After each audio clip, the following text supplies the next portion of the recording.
പോണത് ഒരു ചായ പലഹാരമായിട്ട് ഉണ്ടാക്കുന്നത്. ഇപ്പൊ പലഹാരങ്ങളുടെ റെസിപ്പികളൊക്കെ ചെയ്തിട്ട് കുറച്ച് നാളായിട്ടുണ്ട്.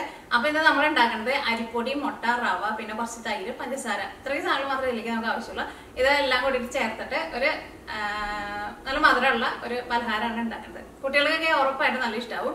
ചായയോടെ കഴിക്കുക, അല്ലെങ്കിൽ വെറുതെ ഇരിക്കുമ്പോൾ കഴിക്കാം. ഇത് ഇതേപോലെ നമ്മൾ റെഡി ആക്കിയിട്ട് വെച്ചിട്ടുണ്ടെന്ന് വെച്ചിട്ടുണ്ടെങ്കിൽ ഒരാഴ്ച വരെ കേട് വരാണ്ടിരിക്കുകയും ചെയ്യും. അപ്പൊ നിങ്ങൾ ട്രൈ ചെയ്ത് നോക്കാം. ട്രൈ ചെയ്ത് നോക്കിയിട്ട് ഫീഡ്ബാക്ക് പറയാൻ വേണ്ടിയിട്ട് മറക്കരുത്. പിന്നെ നമ്മൾ ലാസ്റ്റ് അപ്ലോഡ് ചെയ്തിട്ടുണ്ടായിരുന്നത് വെള്ളക്കടലക്കറിയുടെ റെസിപ്പി ആയിരുന്നു. ഇന്നലെയാണ് അപ്ലോഡ് ചെയ്തത്. അപ്പൊ നിങ്ങൾ കുറച്ച് പേരൊക്കെ ട്രൈ ചെയ്ത് നോക്കിയിട്ട് നല്ല ടേസ്റ്റ് ഉണ്ടായിരുന്നു. അത് സാധാരണ നമ്മള് കടലക്കറി വെക്കണ പോലെയല്ല കേട്ടോ. ഇതേപോലെ കറി വെച്ചിട്ടുണ്ടെന്ന് വെച്ചിട്ടുണ്ടെങ്കിൽ കറി നല്ല ക്രീം പോലെ ഇരിക്കും. കുട്ടികൾക്കൊക്കെ ഉറപ്പായിട്ട് നല്ല ഇഷ്ടമാവും. പൂരിയുടെ കൂടെ, ചപ്പാത്തിയുടെ കൂടെ, ചോറിന്റെ കൂടെ, അപ്പത്തിന്റെ കൂടെ, ഇഡ്ലിയുടെ കൂടെ, എന്തിന്റെ കൂടെ കഴിക്കാനാണെങ്കിലും നല്ല ടേസ്റ്റ് ആയിരിക്കും. അപ്പൊ നിങ്ങൾ ആ വീഡിയോ കാണാത്തവരുണ്ടെന്ന് വെച്ചിട്ടുണ്ടെങ്കിൽ വീഡിയോ കണ്ടു നോക്കാം. അതേപോലെ വെള്ളക്കടലക്കറി നിങ്ങൾ കടലക്കറി ഉണ്ടാക്കുമ്പോൾ അതേപോലെ ട്രൈ ചെയ്ത് നോക്കാനും മറക്കരുത് കേട്ടോ. അതേപോലെ തന്നെ നമ്മുടെ പലഹാരം ട്രൈ ചെയ്ത് നോക്കാൻ വേണ്ടിയിട്ട് മറക്കരുത്. കാരണം ഇതിലേക്ക് നമ്മൾ ചേർക്കണ എല്ലാ സാധനങ്ങളും എപ്പോഴും നമ്മുടെ അടുക്കളയിൽ ഉണ്ടാവുന്ന സാധനങ്ങളാണ്. അപ്പൊ നമുക്ക് ഒറ്റ സമയങ്ങൾ തന്നെ നമ്മുടെ പലഹാരം നമുക്ക് റെഡി ആക്കിയിട്ട് എടുക്കാം. അപ്പൊ നമുക്ക് ഇത് റെഡിയാക്കാൻ വേണ്ട സാധനങ്ങൾ എന്തൊക്കെയാന്ന് നോക്കാം. അപ്പൊ നോക്കിയാൽ ഞാനിവിടെ 250 ml മെഷറിംഗ് കപ്പിൽ 1 കപ്പ് അരിപ്പൊടി എടുത്തിട്ടുണ്ട്. പിന്നെ ഒരു മുട്ട വേണം. അപ്പൊ നിങ്ങളുടെ അടുത്ത് മെഷറിംഗ് കപ്പ് ഇല്ലാന്ന് വെച്ചിട്ടുണ്ടെങ്കിൽ നമ്മൾ ചായ കുടിക്കുന്ന കപ്പിൽ 1 കപ്പ് എടുക്കാം. പക്ഷെ മെഷറിംഗ് കപ്പ് ഉണ്ടെന്ന് വെച്ചിട്ടുണ്ടെങ്കിൽ അതിനകത്ത് തന്നെ എടുക്കാൻ വേണ്ടിയിട്ട് നോക്കാം. പിന്നെ 3 ടേബിൾ സ്പൂൺ റവ എടുത്തിട്ടുണ്ട്. ഞാനിവിടെ വറുക്കാത്ത റവയാണ് എടുത്തേക്കുന്നത്. വറുത്ത റവയായിരുന്നാലും കുഴപ്പമില്ല. പിന്നെ അധികം പുളിയില്ലാത്ത 3 ടേബിൾ സ്പൂൺ നല്ല കട്ട തൈര് എടുത്തിട്ടുണ്ട്. 1/2 കപ്പ് പഞ്ചസാര എടുത്തിട്ടുണ്ട്. ഞാൻ 1/2 കപ്പ് പഞ്ചസാര ചേർത്തിട്ടുണ്ടെങ്കിൽ അത്രയ്ക്കാണ്ട് മധുരം ഉണ്ടാവില്ല. ഇതിന് അത്യാവശ്യം നന്നായിട്ട് മധുരം വേണം. അപ്പം ഞാൻ 1/2 കപ്പും ചേർക്കുന്നുണ്ട്. എക്സ്ട്രാ 2 ടേബിൾ സ്പൂൺ പഞ്ചസാരയും കൂടിയിട്ട് ചേർക്കുന്നുണ്ട് കേട്ടോ. അപ്പം ഞങ്ങൾക്ക് കൂടെ കിട്ടുന്ന പഞ്ചസാര നോക്കിയാൽ ചെറിയ തരിയായിട്ടുള്ള പഞ്ചസാരയാണ്. അപ്പം വലിയ തരിയുള്ള പഞ്ചസാര എന്ന് വെച്ചിട്ടുണ്ടെങ്കിൽ നിങ്ങൾ 1/2 കപ്പ് എടുത്തോ എക്സ്ട്രാ ഒരു 3 ടേബിൾ സ്പൂൺ പഞ്ചസാരയും കൂടിയിട്ട് ചേർക്കാം. പിന്നെ ടേസ്റ്റിന് വേണ്ടിയിട്ട് ഞാനിവിടെ ഒരു 4 ഏലക്കായ എടുത്തിട്ടുണ്ട്. ഒരു ചെറിയ പീസ് കറുകപ്പട്ട എടുത്തിട്ടുണ്ട്. കറുകപ്പട്ടയുടെ ടേസ്റ്റ് ഇഷ്ടമാണെന്ന് വെച്ചിട്ടുണ്ടെങ്കിൽ കറുകപ്പട്ടയും കൂടിയിട്ട് ചേർക്കാം. പിന്നെ ഇതിലേക്ക് 2 നുള്ള ബേക്കിംഗ് സോഡയും വേണം. ബേക്കിംഗ് പൗഡർ അല്ല കേട്ടോ ചേർക്കുന്നത്. ഫസ്റ്റ് എന്ത് ചെയ്യണമെന്ന് വെച്ചിട്ടുണ്ടെങ്കിൽ മുട്ടയും പിന്നെ ഏലക്കായയും പഞ്ചസാരയും പിന്നെ കറുകപ്പട്ടയും കൂടിയിട്ട് മിക്സിയുടെ ചെറിയ ജാറിലിട്ടിട്ടൊന്ന് കറക്കിയിട്ടെടുക്കുക. അപ്പോൾ നമ്മുടെ ഏലക്കായ ഇരുന്നാലും നന്നായിട്ട് പൊടിഞ്ഞു കിട്ടും. ഫസ്റ്റ് ഏലക്കായയും കറുകപ്പട്ടയും ചേർക്കട്ടെ. കറുകപ്പട്ട നോക്കി ഞാനിവിടെ ഒരുപാട് ചേർത്തിട്ടില്ല കേട്ടോ. അതിൻ്റെ ഒരു ഫ്ലേവർ കിട്ടാൻ വേണ്ടിയിട്ട് അത്രയ്ക്ക് ചേർത്താൽ മതി. 1/2 കപ്പ് പഞ്ചസാര ചേർക്കാം. എക്സ്ട്രാ ഒരു 2 ടേബിൾ സ്പൂൺ കൂടി ചേർക്കാം. ഒരു 2 ടേബിൾ സ്പൂൺ കൂടി ചേർക്കാനുണ്ട്. 3 ടേബിൾ സ്പൂൺ റവ ചേർക്കാം. ഇതെല്ലാം കൂടിയിട്ട് നമുക്ക് മിക്സിയിലിട്ടിട്ട് ഒന്ന് കറക്കിയിട്ടെടുക്കാം. അപ്പോൾ ഇതെല്ലാം കൂടിയിട്ട് ഒന്ന് പൊടിഞ്ഞു വരുമല്ലോ. അത് കഴിഞ്ഞിട്ട് മുട്ടയും കൂടി ചേർത്തിട്ട് ഒന്നും കൂടി ഒന്ന് കറക്കിയിട്ടെടുക്കാം. അപ്പോൾ ഇതൊന്ന് കറക്കിയെടുക്കട്ടെ.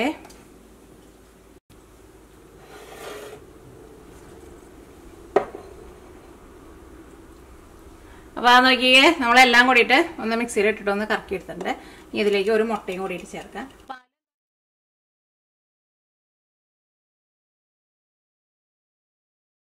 അപ്പം ഇനി ഒന്നും കൂടി ഒന്ന് കറക്കിയിട്ടെടുക്കട്ടെ.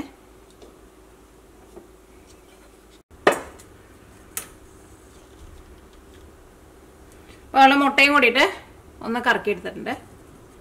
അപ്പോൾ നല്ലൊരു ക്രീം പോലെ ആയിട്ടുണ്ട്. ഏലക്കായയുടെ നല്ല മണം വരുന്നുണ്ട്. ഏലക്കായ ഇങ്ങനെ ഫ്രഷ് ആയിട്ട് ചേർക്കുക. അപ്പോഴായിരിക്കുമല്ലോ നല്ല മണം ഉണ്ടാവുക.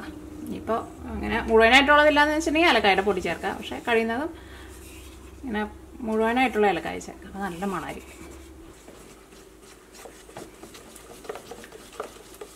ഇനി നമുക്ക് ഇതിലേക്ക് 3 ടേബിൾ സ്പൂൺ തൈര് ചേർക്കുക. അധികം പുളിയില്ലാത്ത തൈരാണ് എടുത്തേക്കുന്നത്. എന്നാൽ ഒട്ടും പുളിയില്ലാത്തത് വേണ്ട. ഒരു ചെറിയൊരു പുളിയുള്ള തൈരാണ് നല്ലത്.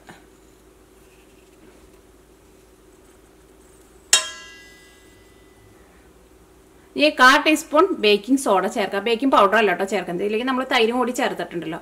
അപ്പോൾ ബേക്കിംഗ് സോഡ ചേർക്കുന്നതാണ് നല്ലത്. അപ്പോൾ ടീസ്പൂണിലാണ് എടുക്കേണ്ടത്. എടുക്കുമ്പോൾ എങ്ങനെയാണെന്ന് വെച്ചിട്ടുണ്ടെങ്കിൽ നോക്കിയേ, ഇത് നമ്മൾ എന്തിൻ്റെ അളവ് എടുക്കുമ്പോൾ നിങ്ങൾക്ക് അറിയാമായിരിക്കും. ഇതേപോലെ നമ്മൾ വടിച്ചിട്ട് വേണം കേട്ടോ അളവ് എടുക്കാൻ വേണ്ടിയിട്ട്. അപ്പോഴായിരിക്കും കറക്റ്റായിട്ട് വരാം.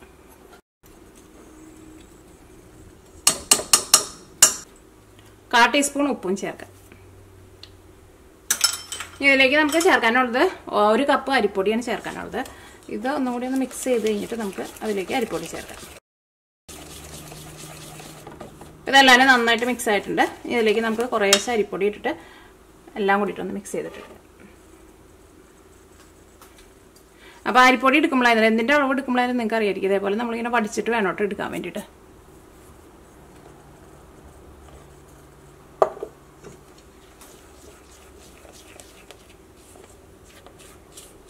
അപ്പോൾ അരിപ്പൊടി എടുക്കുമ്പോൾ നിങ്ങൾക്ക് വറുത്ത അരിപ്പൊടി ആയിരുന്നാലും കുഴപ്പമില്ല, വറുക്കാത്ത അരിപ്പൊടി ആയിരുന്നാലും കുഴപ്പമില്ല. ഇത് ഞാനിപ്പൊടി എടുത്തേക്കുന്നത് നമ്മൾ നൂലപ്പൊക്കെ ഉണ്ടാക്കാൻ എടുക്കുന്ന അരിപ്പൊടി ഉണ്ടല്ലോ, ആ അരിപ്പൊടിയാണ് എടുത്തേക്കുന്നത്.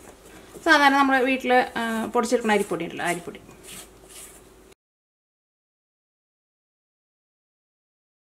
നിങ്ങൾ ഇപ്പം നിങ്ങളുടെ അടുത്ത് മെഷീൻ കപ്പ് ഇല്ലയെന്ന് വെച്ചിട്ടുണ്ടെങ്കിൽ ഞാൻ ചായ കുടിക്കുന്ന ഗ്ലാസ്സിൽ എടുത്തോളാൻ പറഞ്ഞില്ലേ. അപ്പോൾ ചായ കുടിക്കുന്ന ഗ്ലാസ്സിൽ എടുക്കുമ്പോൾ നോക്കിക്കോട്ടെ, ഇതേപോലെ ഇരിക്കണം കേട്ടോ. നമ്മളെല്ലാം കൂടിയിട്ട് മിക്സ് ചെയ്ത് വരുമ്പോൾ ഇതിൻ്റെ ഒരു പരുവം.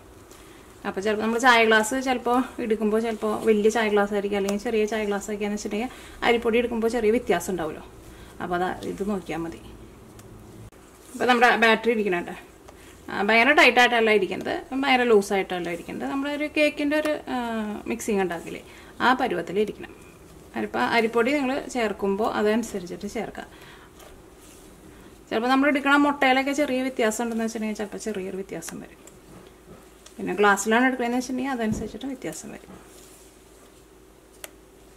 ഇനി നിങ്ങൾ ഇതിൻ്റെ ടേസ്റ്റ് നോക്കിയിട്ട് നിങ്ങൾക്ക് ഇനിയിപ്പോൾ മധുരം കുറച്ചും കൂടി വേണമെന്ന് വെച്ചിട്ടുണ്ടെങ്കിൽ അത് നിങ്ങളുടെ മധുരത്തിനനുസരിച്ചിട്ട് നിങ്ങൾക്ക് ചേർക്കാട്ടോ. അല്ലെങ്കിൽ നിങ്ങൾ ഫസ്റ്റ് ഓർഡർ ഉണ്ടാക്കി കഴിഞ്ഞിട്ട് കഴിച്ച് നോക്കുമ്പോൾ മധുരം കുറവ് പോലെ തോന്നുന്നുണ്ടെന്ന് വെച്ചിട്ടുണ്ടെങ്കിൽ അതനുസരിച്ചിട്ട് മധുരം ചേർക്കാം. അപ്പോൾ ഇതാണ് നമ്മുടെ മിക്സിങ്. ഇനി നമുക്ക് ഒരു 10 മിനിറ്റ് ഒന്ന് റെസ്റ്റ് ചെയ്യാൻ വേണ്ടിയിട്ട് വയ്ക്കുക. കാരണം ഇതിലേക്ക് നമ്മൾ റവയും കൂടിയിട്ട് ചേർത്തുണ്ടല്ലോ. ഒരു 10 മിനിറ്റ് ഇങ്ങനെ ഇരിക്കട്ടെ. അപ്പോൾ നമ്മുടെ മിക്സിങ് നമ്മൾ 10 മിനിറ്റ് റെസ്റ്റ് ചെയ്യാൻ വേണ്ടിയിട്ട് വെച്ചിട്ടുണ്ടായിരുന്നു. അപ്പോൾ നോക്കിക്കേ, നമ്മുടെ മിക്സിങ് ഇതാ ഇങ്ങനെയാട്ടോ ഇരിക്കുന്നത്. ഇതേപോലെ ഇങ്ങനെ ഇരിക്കണം. പരിപ്പൊടി കൂടരുത് കേട്ടോ, പ്രത്യേകം ശ്രദ്ധിക്കണം. ഇതിൽ നിന്ന് നമുക്ക് കുറേശ്ശെ ഇങ്ങനെ നുള്ളി ഇങ്ങനെ ഇടാം. അതിന് പ്രത്യേകിച്ച് ഇങ്ങനെ ഒരു ഷേപ്പൊന്നും ഇല്ല കേട്ടോ. അപ്പോൾ ഇനി ഇത് ഞാൻ ഓയിലിലേക്ക് ഇതേപോലെ ഇങ്ങനെ കൈ കൊണ്ട് ഇങ്ങനെ എടുത്തിട്ട് അങ്ങനെ ഒരുപാട് വലുതാക്കിയിട്ട് എടുക്കണ്ട, കുറച്ച് ചെറുതായിട്ട് എടുത്തിട്ട് ഇതേപോലെ നമുക്ക് ഓയിലിലേക്ക് ഇടാം. അതിന് പ്രത്യേകിച്ച് അങ്ങനെ ഒരു ഷേപ്പൊന്നുമില്ല. പിന്നെ ഇത് വറുത്തിട്ട് എടുക്കുമ്പോൾ പ്രത്യേകം ശ്രദ്ധിക്കുക, തീ ഒട്ടും കൂട്ടി വയ്ക്കരുത് കേട്ടോ. തീ കൂട്ടി വെച്ചിട്ടുണ്ടെന്ന് വെച്ചിട്ടുണ്ടെങ്കിൽ പുറം ഭാഗം പെട്ടെന്ന് കളറൊക്കെ മാറും, പക്ഷേ ഉള്ളിൽ നമുക്ക് ശരിക്കും വെന്ത് കിട്ടില്ല. ഉള്ളിൽ ശരിക്കും നന്നായിട്ട് മുരിയണം. അപ്പോഴായിരിക്കും ആ ഉള്ളിലെ ടെക്സ്ചറൊക്കെ നല്ല കറക്റ്റായിട്ട് വരാം. അപ്പോൾ നമ്മുടെ ഓയിൽ നന്നായിട്ട് ചൂടായിട്ടുണ്ട്. ഓയിൽ നന്നായിട്ട് ചൂടായി കഴിഞ്ഞ് കഴിയുമ്പോൾ ഞാൻ തീ ഒന്ന് കുറച്ച് വെച്ചേക്കാണ്.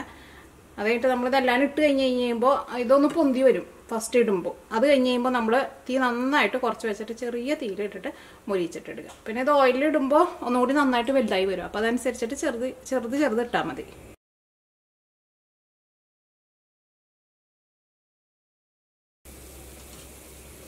ഇനി ഞാനിവിടെ തീ നന്നായിട്ട് കുറച്ച് വെക്കുകയാണ്, അല്ലെങ്കിൽ പെട്ടെന്ന് കളർ മാറിപ്പോകും കേട്ടോ. ഞാനിവിടെ ലോ ഫ്ലെയിമിലാണ് വയ്ക്കുന്നത്. ചെറിയ തീയിൽ ഇരുന്നിട്ട് റെഡി ആയിട്ട് വരട്ടെ.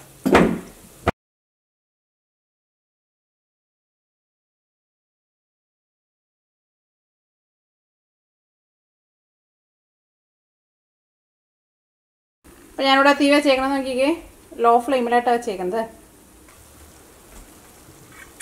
നമ്മുടെ രണ്ട് സൈഡും ഇതേപോലെ നല്ലൊരു ഗോൾഡൻ കളറായിട്ടുണ്ട്. ഇനി രണ്ട് സൈഡും തിരിച്ച് മറിച്ചിട്ടിട്ട് ഒന്നുകൂടി ഒന്ന് മുരിച്ചിട്ടെടുക്കുക. ഏതാണ്ട് നമ്മുടെ ഒരു വെട്ട് കേക്കിൻ്റെ ഒക്കെ പോലെ വരാം. അത് കണ്ട ഇതേപോലെ ഇങ്ങനെ ഒന്ന് സെൻറ്ററിൽ ഒന്ന് പൊട്ടു കേട്ടോ. അത്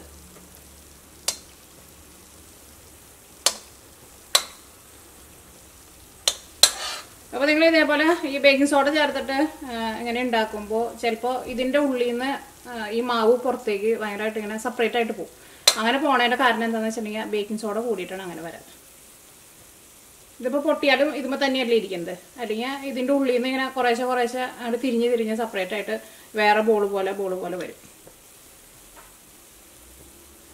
നന്നായിട്ട് മുരിഞ്ഞ് കഴിയുമ്പോൾ കഴിക്കാൻ വേണ്ടിയിട്ട് നല്ല അടിപൊളി ടേസ്റ്റാണ്.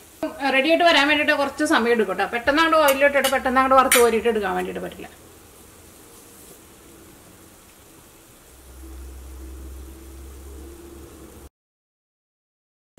ഇപ്പോൾ ഇത് രണ്ട് സൈഡ് നന്നായിട്ട് മുരിഞ്ഞിട്ടുണ്ട്, ഉള്ളിലായിരുന്നാലും നന്നായിട്ട് വെന്തിട്ടുണ്ട്. ഇപ്പോൾ ഞാൻ ഇതിവിടെ ഒരു 13-14 മിനിറ്റ് തീ കുറച്ച് വെച്ചിട്ടുണ്ടായിരുന്നു കേട്ടോ. ഇനി ഞാൻ ഓയിലിൽ നിന്ന് എടുക്കാൻ പോകണതിന് മുമ്പ് തീ നന്നായിട്ട് കൂട്ടി വെച്ചിട്ടാണ് എടുക്കാൻ വേണ്ടിയിട്ട് പോകുന്നത്. അങ്ങനെ എടുക്കണം കേട്ടോ, അല്ലെങ്കിൽ ഇതിൻ്റെ ഉള്ളിൽ ഓയിലുണ്ടെന്ന് വെച്ചിട്ടുണ്ടെങ്കിൽ ചിലപ്പോൾ പുറത്തേക്ക് പോകില്ലല്ലോ. അപ്പോൾ എടുക്കാൻ പോകണതിന് മുമ്പ് തീ ഒന്ന് നന്നായിട്ട് കൂട്ടി വയ്ക്കാം.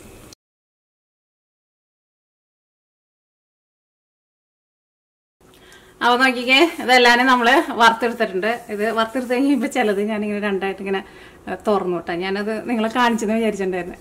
അത് ഇപ്പോൾ പെട്ടെന്ന് ഓർമ്മ വന്ന് നിങ്ങളെ കാണിച്ചില്ലല്ലോ എന്ന് ലാസ്റ്റ്. അപ്പോൾ ഇതിൻ്റെ ഉള്ളിൽ നോക്കിയതേ ഇതേപോലെ തന്നെ ഇരിക്കുക. അപ്പോൾ ഞാനിവിടെ ഇങ്ങനെ പൊട്ടിക്കാത്ത ഇരിക്കുന്നുണ്ട് ഇതിനെ. ഇതേപോലെ ഇങ്ങനെ വിണ്ടു വരണം. അപ്പോഴായിരിക്കും അതിൻ്റെ ഉള്ളിലായിരുന്നാലും ശരിക്കും നന്നായിട്ട് മുരിഞ്ഞ് നല്ല ടേസ്റ്റ് ഉണ്ടാവുക കഴിക്കാൻ വേണ്ടിയിട്ട്. അപ്പോൾ തീ ഒരുപാട് കൂട്ടി വയ്ക്കാത്ത പ്രത്യേകം ശ്രദ്ധിക്കുക. എന്താന്ന് നോക്കിക്കേ, ഇതിൻ്റെ ഉള്ളിലേക്കാണ് ചെന്ന് കഴിഞ്ഞ് കഴിയുമ്പോൾ നല്ല സോഫ്റ്റായിട്ടിരിക്കും. എന്താന്ന് നോക്കിക്കേ, അതേപോലെ. അപ്പോൾ തീ എങ്ങാനും കൂട്ടിയിട്ടുണ്ടെന്ന് വെച്ചിട്ടുണ്ടെങ്കിൽ അത് നമ്മൾ തുറക്കുമ്പോൾ ചിലപ്പോൾ ഇതിൻ്റെ ഉള്ളിൽ നമുക്ക് വെന്തുണ്ടാവില്ല. ചിലത് നമുക്ക് വെന്ത പോലെ തോന്നും, പക്ഷേ നമുക്ക് ഇങ്ങനെ ഒരു തരിതരിപ്പായിട്ടുള്ള ഒരു ടെക്സ്ചർ വരില്ല. ശരിക്കും അങ്ങോട്ട് മുരിഞ്ഞില്ല എന്ന് വെച്ചിട്ടുണ്ടെങ്കിൽ ഉള്ളിൽ ഇങ്ങനെ സോഫ്റ്റ് ആയിട്ടുള്ളൊരു ടെക്സ്ചർ ആയിരിക്കും. അപ്പോൾ അത് കൂടുതൽ സമയം എടുത്തിട്ട് മൊരിച്ചിട്ട് എടുക്കണം. അപ്പോഴായിരിക്കും ഒരു തരിതരിപ്പായിട്ടുള്ള ടെക്സ്ചർ നമുക്ക് കിട്ടുക. അപ്പോൾ നിങ്ങളെല്ലാവരും ട്രൈ ചെയ്ത് നോക്കുക. ട്രൈ ചെയ്ത് നോക്കിയിട്ട് ഫീഡ്ബാക്ക് പറയാൻ വേണ്ടിയിട്ട് മറക്കരുത് കേട്ടോ. ഉറപ്പായിട്ടും കുട്ടികൾക്കൊക്കെ നല്ല ഇഷ്ടമായിരിക്കും. ഇപ്പോൾ കുട്ടികളൊക്കെ കൊറോണയായിട്ട് വീട്ടിലിരിക്കാനല്ലോ. അപ്പോൾ ഇതേപോലെ ഇങ്ങനെ വെറൈറ്റി ആയിട്ടുള്ള പലഹാരങ്ങളൊക്കെ ഉണ്ടാക്കി കൊടുക്കുക. അപ്പോൾ ഞാനൊന്ന് കഴിച്ച് നോക്കട്ടെ. കഴിച്ച് നോക്കിയിട്ട് പറയാം.